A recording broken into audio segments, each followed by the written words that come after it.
In today's video, we'll talk about why spending in retirement does not rise in a straight line. We'll hit the big one-off costs that people forget, how healthcare costs can jump even when everything else falls, and what your spending habits should look like starting day one of retirement. The thing is that most plans assume the same inflation rate for everything. But real life doesn't work that way, and that can lead to oversaving or even overspending. So we will give you a simple way to sort out your needs versus wants and build a flexible plan that can hold up in a good and bad market. Welcome to another edition of Wealth Strategies Unleashed with Concenture Wealth Management. I'm Robert Gilliland and Karen Hyder. Let's talk about this retirement plan. You know, a lot of times when people go through to do retirement planning, they view spending as linear. Every year it goes up, let's call it for inflation. Or maybe they do go and plan for something that they know is coming, right? I've got to buy a new car in 5 years. But that's not the way it really works. Let's talk about kind of some of the myths, because it's not linear. Let's talk about, I guess that's really the myth number one, right? The myth of linear spending. Yep, exactly. So spending throughout retirement, just like in your working years, your spending is not consistent and not the same every year. So one of the troubles or one of the struggles with retirement planning is a lot of people want to use a set number every year with maybe just a small cost of inflation adjustment.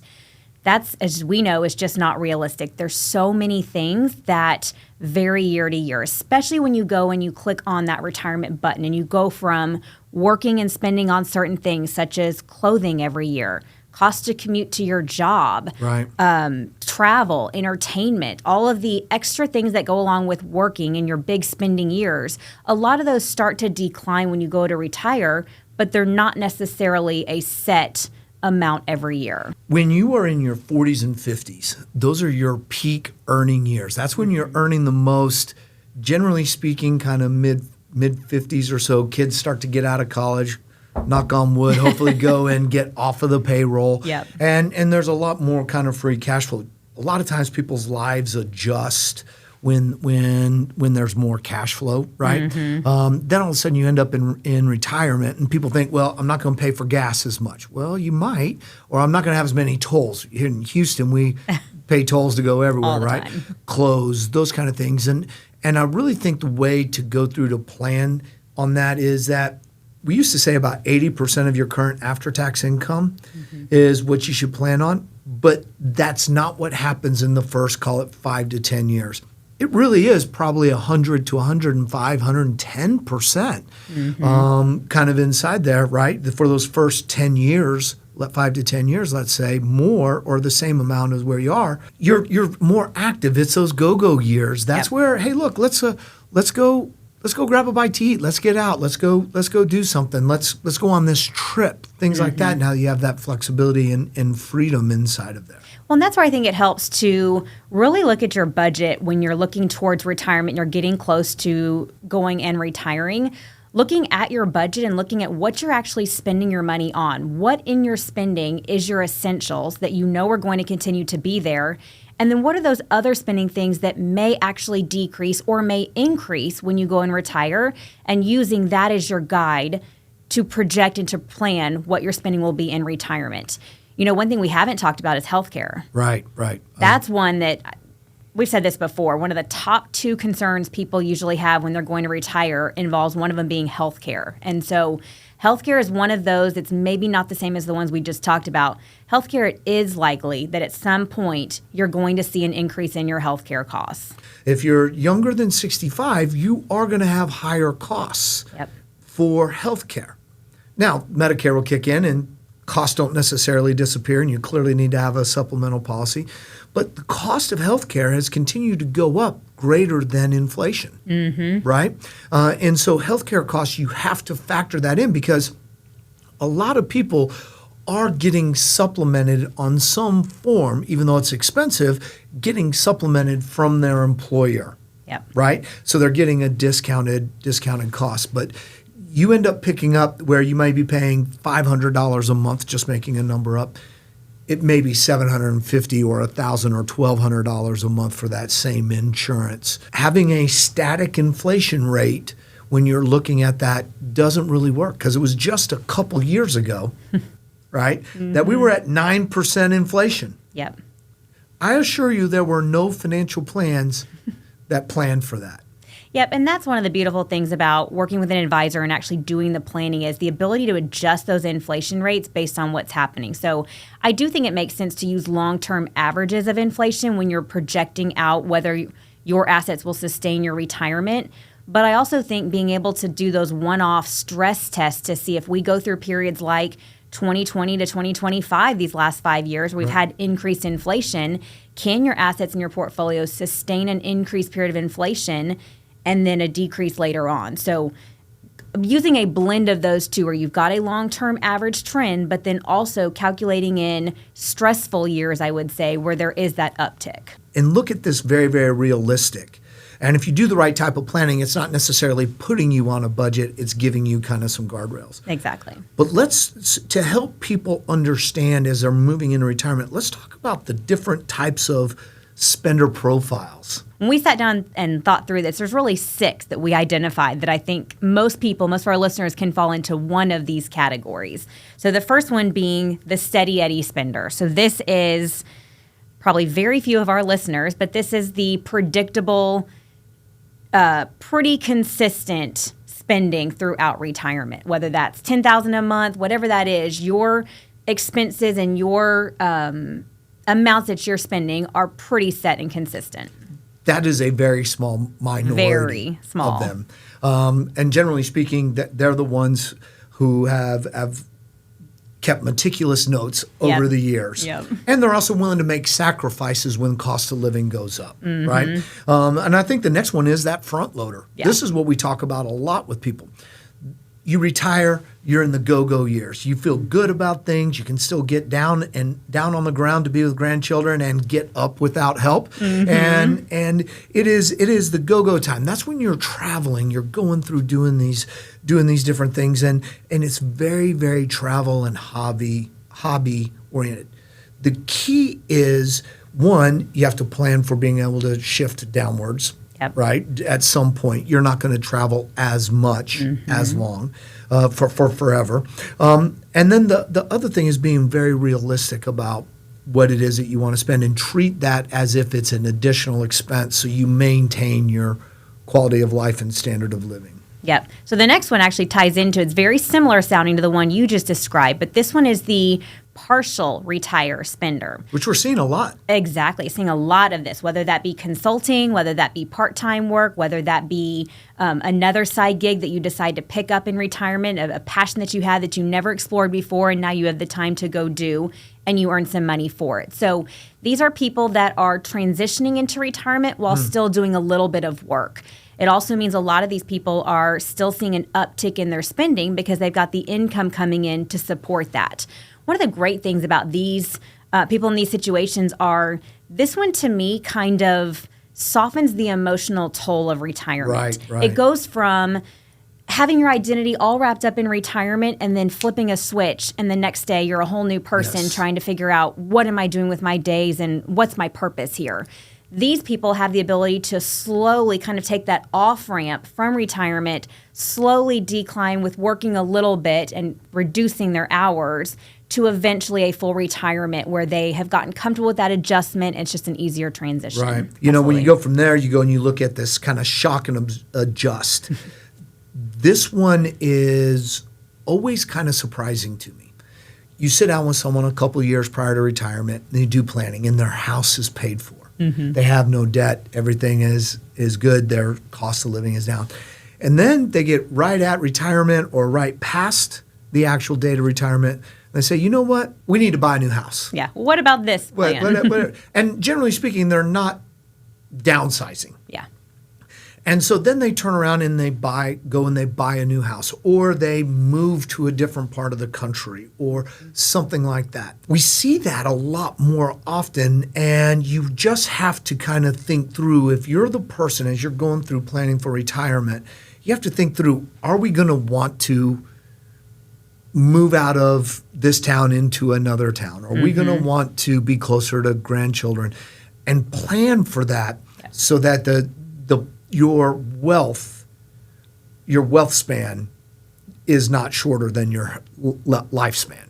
Well, and the other part of that one too is what we often see in this group of people is after that big spending shift, there's usually a decline later on because of the shock of that large outflow of funds to meet that goal. There's a little bit of panic in there at first, so we tend to see spending decrease after that to kind of make up for that bigger spend right there. What's vital on that one, without belaboring this one too much, is you really have to work with a planner and to look at the plan to make sure that the decision that you're making today is not stealing from tomorrow. Yep, or derailing the future that you've built. That's right. Exactly. You really have to make sure you take all those things into account. And kind of from there, we don't see this as often until you get later in life. And it's that profile of a slow drifter. Yep. Where basically they spend a little bit less, they spend a little bit less, they spend a little bit less. And I think the real key on if your personality type is that of a slow drifter, the thing that you have to make sure is that you're not withdrawing too much money out of retirement accounts and making it so that you are in too high of a tax bracket for what you're spending. Yep. Right? You actually have an opportunity. If you're a person who's going to go a couple years and then realize, hey, look, I'm putting money from my IRA account into my savings account, basically taking one money tax deferred out of the tax deferred pocket and putting it into the taxable pocket. You have to make sure that you have to go through and look and see, what are my options? How can I do better? Right now, you clearly have RMDs that you have to be aware of, but that may give you, depending on your age, some time to do some really cool tax planning, Roth conversions, those types of things. I'm going to add one more thing to that that's very important for this personality type. If these slower spenders are declining what they're spending, it's very important that you also look at your estate plan for these spenders, because if you have been spending a certain amount every year and you're slowly going to a less and less spend, you're increasing the probability or the possibility that you're going to have funds left over. So you really want to make sure that you have done your estate planning correctly and that the wishes that you have in your mind are carried out on paper and match up with what you're wanting. 100%. Then the next thing you look at is the late life riser, right? That is that happens. This happens to a lot of people.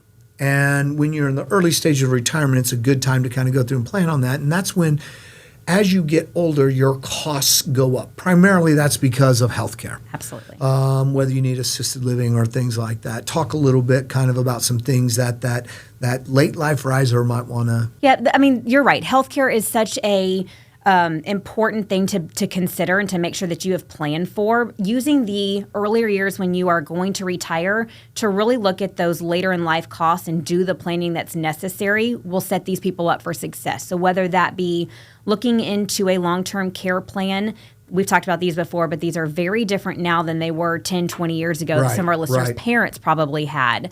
But these policies are structured quite a bit differently. So looking in your 50s and 60s to see if that type of plan fits your goals and what you're wanting and if it makes sense for you, doing that in the appropriate years.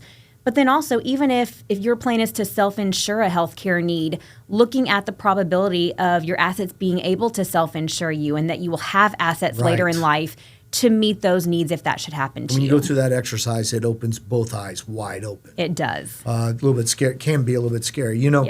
I think one thing on these 6 personality traits that we have to that people should keep in mind is that if you sit today and say, nope, I'm going to be a steady Eddie, that doesn't mean what you're always going to be. Very true. You can move back and forth in between these different types of profile types based on where you are in life.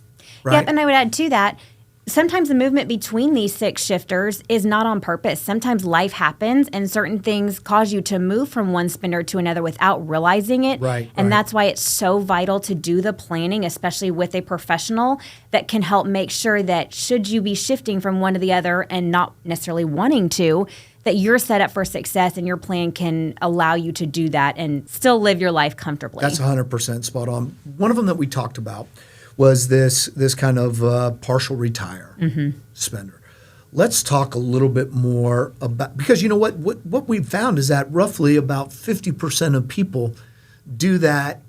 I'm going to phase out of work. Let's talk a little bit about about that? Yep, I think there's multiple reasons why somebody would consider working past their retirement date that they had set for themselves. One you mentioned earlier is the social side of things. So some people just are not ready to hang up their hat and be with their spouse all day or be with family all day. They want that continued interaction with other people, going to work, having a lunch break, all the day-to-day interactions with others that keep you feeling alive and keep you feeling with purpose. I was having a conversation with one of our new clients, and 75 years old, and the idea of him completely stopping working was not in the realm. Now he's at a stage in his career where he has a little bit of flexibility.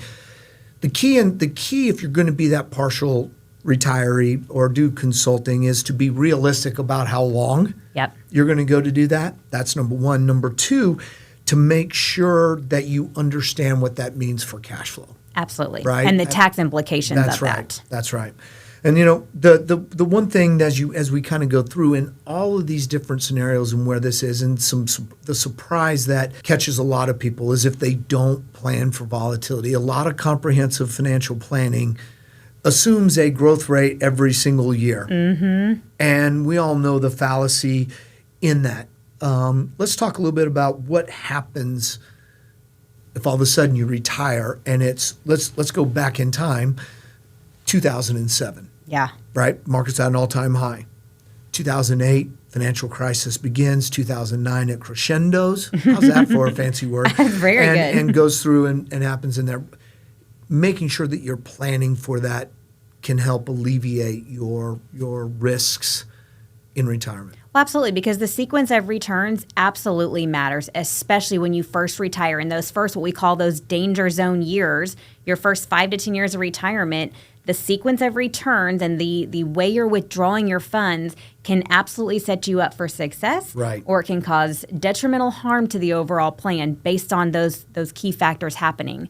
We recently did a podcast that talked about the importance of the different ways to retire and making sure that you take into account how volatility impacts the portfolio. But let's go through some of those high points for our listeners, because I think it was very important to acknowledge these. Yeah, I think if you retire and the markets go down, down, down, down, down, your withdrawal strategy has to adjust, right? If you are following the rule that we don't follow, that 4% rule, that means that every year, if the markets go down, down, down, every year your income or what you're taking off of those accounts has to drop. That's a real problem. The other thing is that the idea of having a portfolio, let's assume it's allocated or set up the right way between stocks, bonds, and cash. If you were taking money out every year, just taking a percentage off of each one of those, that volatility in the markets go down, you're doing irreparable harm to that portfolio.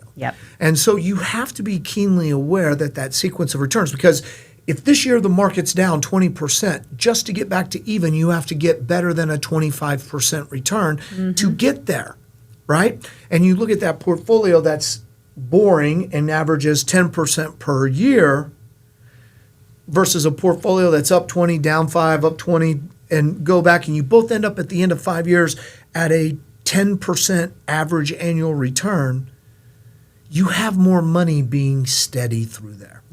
Well, one thing we talked about too, another strategy was this guardrail strategy, where you adjust the amount that you're taking out of your portfolio based on how the market did the year before. So in the example you just said, if someone goes and retires and the market goes down, down, down, down, down for 5 years, well, then we're implying that with this guardrail strategy, that if you're taking 4% every year, but in a negative market year, you decrease it to call it 3.5%. Right.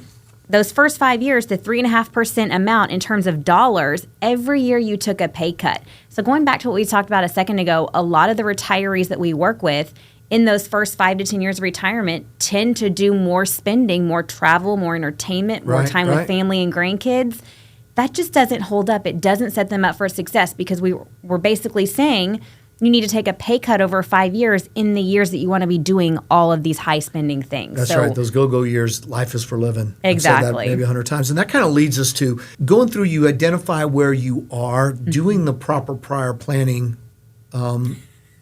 It is, man, that was hard for me to say, and I did it. Alliteration. Doing that proper prior planning and setting it up the right way really does give you comfort. It gives you peace of mind. It brings a lot of clarity. And that's why we use what we call the dynamic age approach. Yep. And that dynamic age approach, in whatever income plan, it has to be adaptable. That's the A. We have to grow. That's the G. We have to stay ahead of inflation and get these assets so that they're working the right way for you. And then we have to ensure, with an E, ensure that the outcomes that you're after are possible, right? And going through and assigning a probability of success is where that's key. In breaking the funds down, call it in a 5-year increments for the first 10 years, giving these assets time to work for long-term growth, right? That becomes real key because that gives you clarity of where your income's coming from. Because we talk about the top 2 things that concern people. One of them is healthcare. The other is how am I going to create that paycheck every 2 weeks or every month.